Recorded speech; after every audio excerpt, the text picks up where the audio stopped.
ഇന്നലെ രാത്രി സാമൂലിന് ഉറക്കാൻ കെടുത്ത സമയത്തെ എന്തോ വാരി എറിയുന്നത് മാതിരിയോ കല്ല് വന്ന് വീഴുന്ന മാതിരിയൊക്കെയുള്ള ഒച്ച കേട്ടിട്ട് പുറത്ത് വന്ന് നോക്കിയപ്പോൾ കണ്ട കാഴ്ചയാണ് ഇത്.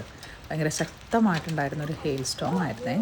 ഇന്നലെ രാത്രി ഇവിടെ ഒരു ഏകദേശം 9:15-9:30 സമയമായിട്ടുണ്ടാവും. ഇത് കണ്ടപാടി തന്നെ ഉറങ്ങാൻ കിടന്ന ആൾ നേരെ ചാടി എണീറ്റു കേട്ടോ. പുറത്തേക്ക് അത്യാവശ്യം നല്ല വലിയതായിട്ട് തന്നെ ഉണ്ടായിരുന്നത്. ഇതിപ്പോൾ ഞാൻ നമ്മുടെ ടെറസിൽ വന്ന് വീണേക്കുന്ന സംഭവങ്ങളാണ് ഈ കാണുന്നത്.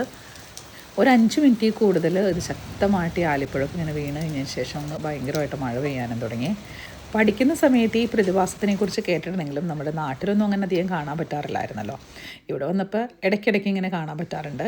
ഇത് കണ്ട് ഉറങ്ങാൻ കിടന്നിരുന്ന താരം എണീറ്റ് വന്നിരുന്നു, അതുകൊണ്ട് കളിക്കാൻ തുടങ്ങി കേട്ടോ. പിന്നെ ഞാനും ഒന്നും പറഞ്ഞില്ല, വല്ലപ്പോഴൊക്കെ കാണുന്ന ഫിലിമല്ലേ, കൊച്ചുങ്ങളും ഇതൊക്കെയും കണ്ട് വളരണ്ടേന്ന് വിചാരിച്ച് കുറച്ച് നേരം കളിക്കാൻ വിട്ടു. ഉറങ്ങൽ പിന്നെ ആയാലും ഉറങ്ങാമല്ലോ. ആദ്യം കുറച്ച് നേരം സിറ്റ് ഔട്ടിലേക്ക് ഒന്ന് കളിച്ച് കഴിഞ്ഞപ്പോഴത്തേക്കുവേ കഷിക്ക് പിന്നെ പുറത്തിറങ്ങി പുറത്ത് വീണ് കിടക്കണം, അതിനേക്ക് ഒന്ന് പിറക്കിയെടുക്കണമെന്ന് തോന്നിയിട്ട് കൊടയായിട്ട് ഇറങ്ങിയേക്കുന്നതാണ് കേട്ടോ.